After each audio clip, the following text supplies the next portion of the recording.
magic sphere. Yeah. So someone who is watching us might be wondering, these Buntu Labs Technologies, what do you deal with? Tell us about the services that you offer, the softwares that you have, the companies or the countries that you are in so far. Yeah, give us. Awesome. So we are officially incorporated in Kenya, but we have clients, I'd say, from all over. Yeah. From the United States to Europe, even in Africa. I think the only place we haven't had a client is Asia, but we are looking into that. So we are actually handling three main things. Yes. Broadly, I'd talk about systems and software development that we do. Yes. But then we're also into data, the analytics and the intelligence part of data that we also are handling. And another thing is, I know it might sound as a buzzword, but AI. Yeah, we actually... It is actually. Yeah, it is a buzzword. Yeah. And people these days just use it anyhow, throw it anywhere. But we are very much intentional about building AI that fits the jigsaw of our African puzzle. Yeah. And that then we're not doing alone. We have some other partners that actually we are actively engaging to make this happen. So those are the three main ones, and then there's some subs that are getting into it.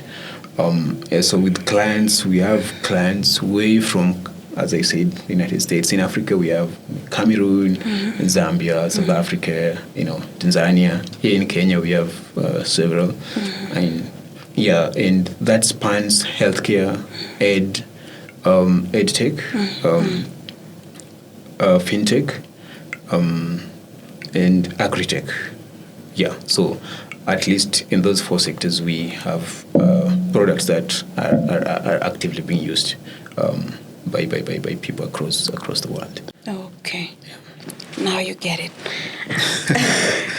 And now let me ask you, because as a founder, there are challenges that are very unique that we go through, especially in Africa. Yes. So some of the founders start as the CEO, the marketer, the secretary, sometimes even the cleaner. Yeah. So that is during the startup stages. Yeah. So what were some of the struggles that you had when you were starting Buntu Labs Technology? Interesting. Were you also the secretary? And we struggled with that quite a lot. And my partners would attest to the fact that all the three of us are in tech. Yes. One is like an IT infrastructure manager. Another one is in the tech support and software development. And we had to fit everything because we were trying to be as lean as possible. And funny story, one of my partners had to take an accounting course, a short accounting course, just to make it make sense for us, especially with the numbers and everything. And we were even our own criticizers, and so one had to play the devil's advocate, just, to make our lives hard. Tell us one joke during that time. We would really love to hear it. I remember I was pitching to them an idea that I wanted us to do in blockchain. Yes. And then my partner looks at me and asks, how is this thing going to help my grandmother in the village? Anyway, how? The idea died there, actually, because I felt so irrelevantly and thoroughly accomplished. And we just said, this is not going to work. And I remember also, just even out of that, there was some guy who came as a potential funding guy. He's a Kenyan. The guy listened to our ideas, and told us, the only thing I can do for you right now is to pray for you. Prayers will...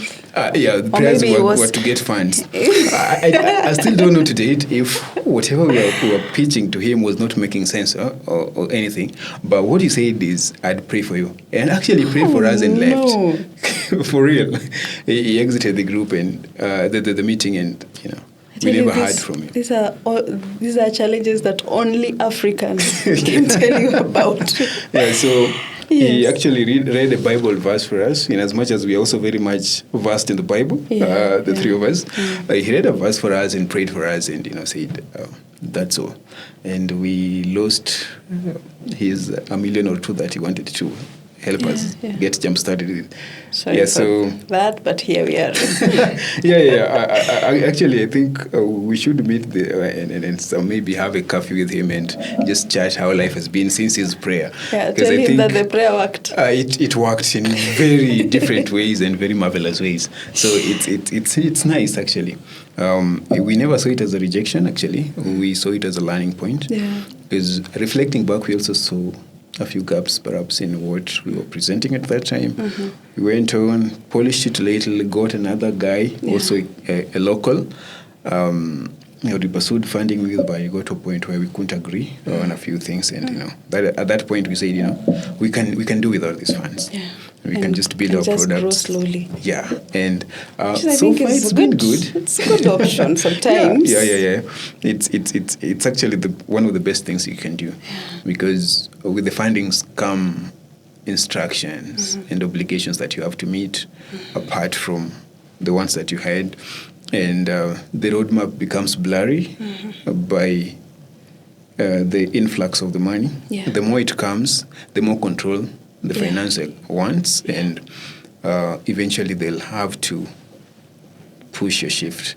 And so if you can avoid funding, or if you can be patient enough to build slowly, I'd pray for you, as I was prayed for, to percent. I think of all the people we've talked to about funding, only two were saying, hey, I can help you with the funds, then I'll sit aside, unless you want me. Or rather, unless I'm going to give you like $1 million and above.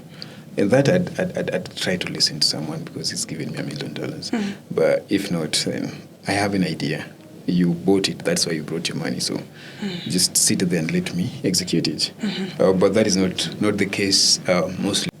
Most of the downfalls that we also see, some of them, is because money is in abundance. If you, out of nowhere, I get 100 million shillings in funding, what am I going to do? I'm going to increase my packs. As a co-founder, I pay myself a lot of things, add a lot of packages. Before you know it, I'm driving a very big car. I'll upgrade from my Kadudu, and things will be, to me, going well, and I'll burn this money before you know it. Nothing is working. So, but then you start now accounting, and now that will automatically drain. And then the taxman along El Selassie Avenue will come for you. Times towers. He'll come for you like, hey, you got this. How was it burnt? So you can have even a runway of 1 month. Just run with it, and if you're consistent enough, I've learned that consistency pays a lot in any industry. The problem is we start strong, get funded, then we start going for road trips. And, after all, there is money. Weekends we are out. So once that starts happening, then the focus is lost. We burn this money, and the Mzungu who brought 50 million shillings will go back dejected. And at the end of the day, it will be these guys down there, down south, are not serious. And maybe they might even take what you've built before. So they can take it and ship it elsewhere and, make money with it. But then that would be your problem. Sorry. Do you think Africans do not appreciate what we have as Africans? They want to not use your solutions or your innovations, but they'll go out there and pay a huge amount of money, that is, Now, they prefer innovation from the Western world.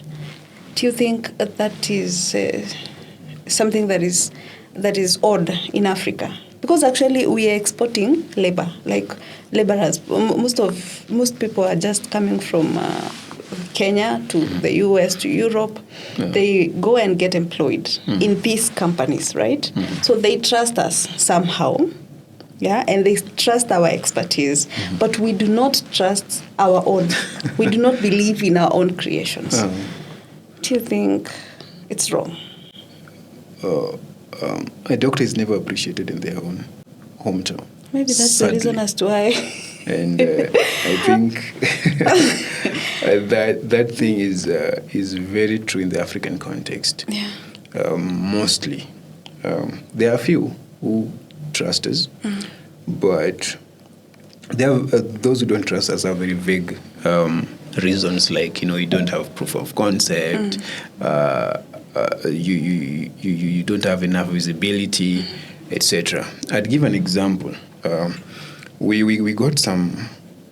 We were on the verge of signing a very lucrative deal with one of the government agencies that was later on transferred to Safaricom. But we lost it because the guy told us, we lacked the visibility and we didn't have proof of concept. Now, this visibility is what we're solving now. Thank you. And that is why this is very important.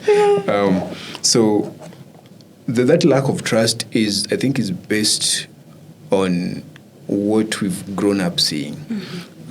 Every generation has been waking up to watching everything fancy in CNN and BBC and everything, and we've always believed that something that is coming from the West is not associated to, for instance, if it is funding, it's not associated to witchcraft, but the African ones, these guys in Illuminati, etc.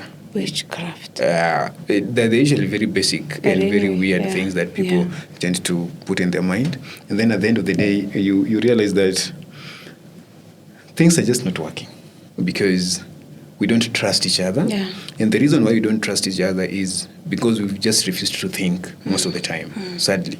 Because there's nothing, if not for the abundance of infrastructure and maybe funds that those people have in Silicon Valley that we can't do here in Kenya. And it is also public knowledge that part of what trained ChatGPT, the data set was cleaned and perfected here in Kenya, down here in Westlands. Really? Yes.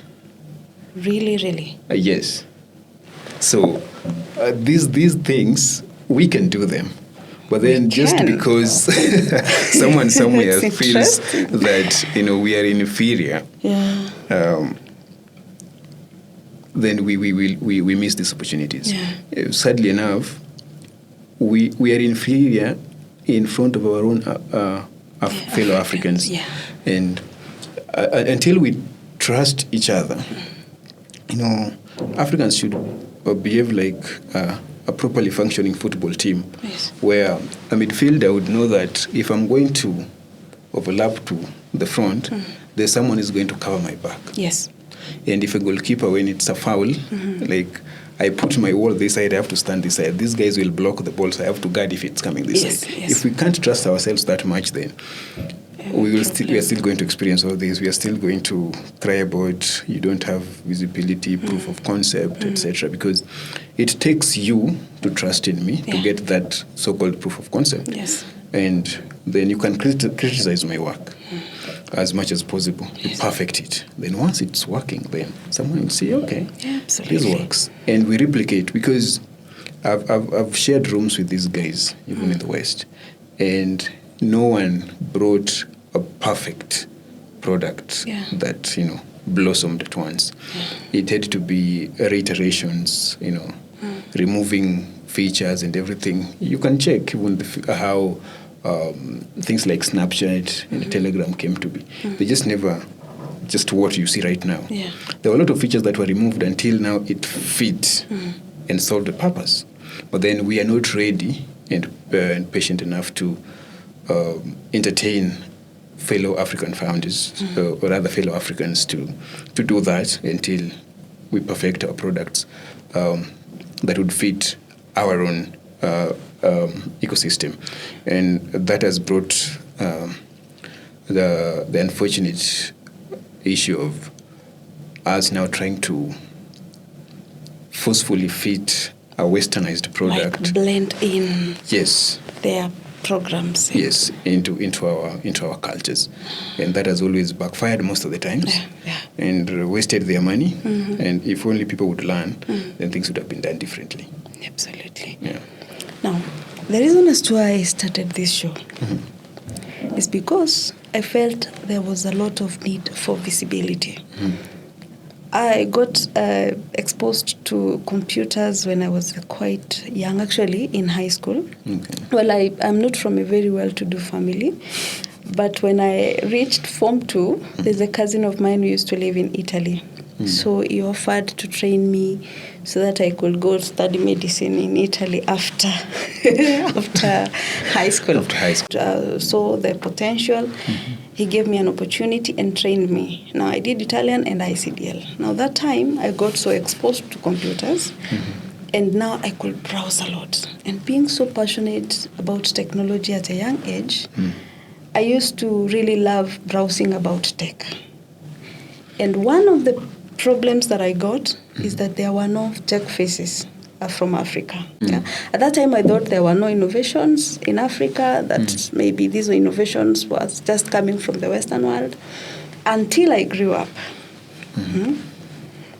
When I grew up, I noticed these people are so many. There are so many founders. There are so many innovations. The only problem is that their faces have never been shown to the world. Yeah? And I said, when all things work well, we will have this. And now we are.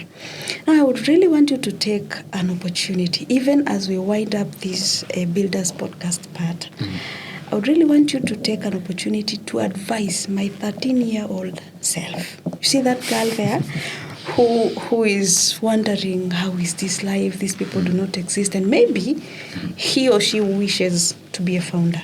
Yeah? Can you take 1 minute and talk to that child, that 13, 14-year-old me? Interesting. Yes. That's quite a task, but let's try it. But just before that, I think actually what you're doing is very important. Thank you.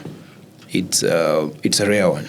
Thank you. I think for the most part, we have even seen a few podcasts here and there that are done about these tech things. Yes. But they've always been complaining about why is it failing, why it failed and everything, but not understanding what brought the failure and what happened before the failure, etc. So as Buntu Labs still stands, before perhaps we fail, I can say this.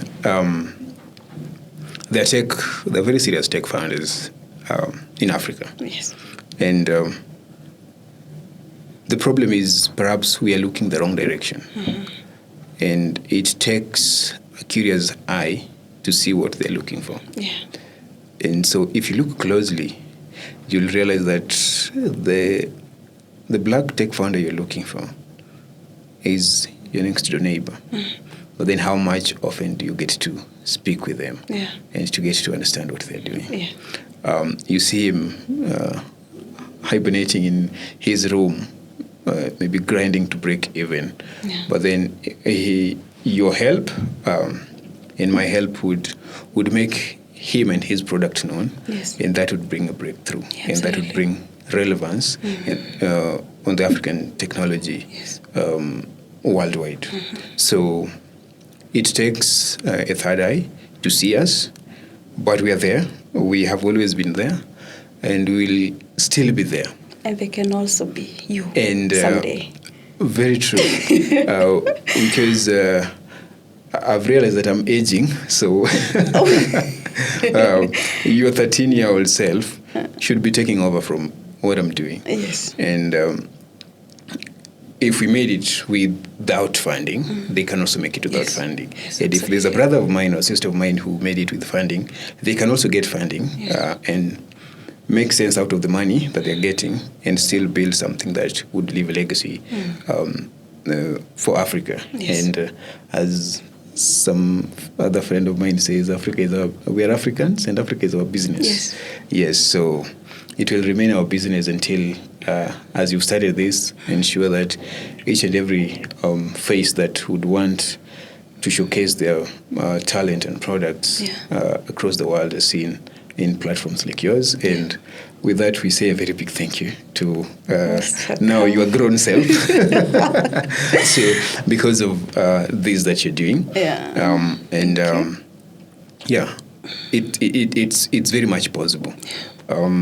And this is from the mouth and the heart of a boy you never knew that he would come to Nairobi. Yes. So if we made it here and we are still scaling, then there is hope for everyone. Yes. Yeah, Absolutely. and there's a hope or a cut tree that there's something would sprout from it. So. Wow, great. Thank you very much, ladies and gentlemen. This is the EmilTech Show. We're just done with the Builders Podcast episode. It was insightful. Yeah, it was amazing, insightful. And thank you very much, Hamilton, for allowing us to have a conversation with you. We'll have this more often, that is, if you allow us. Okay. So we believe that Africa is coding the future, and this is a proof that Africa is coding the future. Mm-hmm. And remember, if Africa is coding the future, Africa must tell its story. So if you're out there and you're coding or you're creating innovations and solutions in Africa, this is your platforms to tell your story as an African. So thank you very much. My name is Emily, and this has been the EmilTech Show.